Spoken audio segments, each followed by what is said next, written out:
Hi guys, thanks for joining us and welcome to this week's episode of 90 Second Gospel.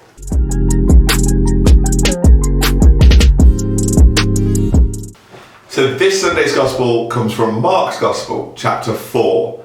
Mark's Gospel is the shortest Gospel, so if you're looking for a Gospel to read and reflect on, Mark's Gospel is definitely the easiest to get yourself stuck into.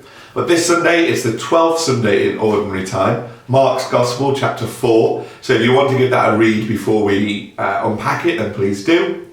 But as usual, I've got 90 seconds to tell you a little bit about the Gospel and what it means for you and me this week. So let's go. So this Sunday's Gospel sees Jesus in a boat. A lot of Jesus' ministry took place around and on the shores of Lake Galilee, which would have been a real centre and focus for those communities. A lot of people would have fished there. There'd have been a lot of markets and trading and so forth.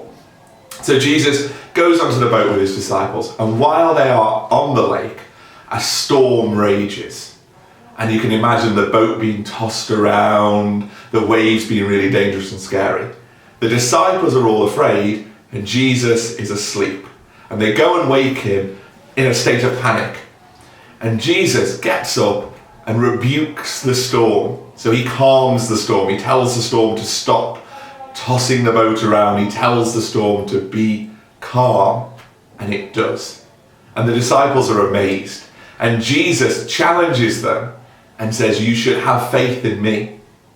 And so for us, often there are storms in our life. There are things that are difficult. There are things that are challenging. There are things that cause us to panic and worry.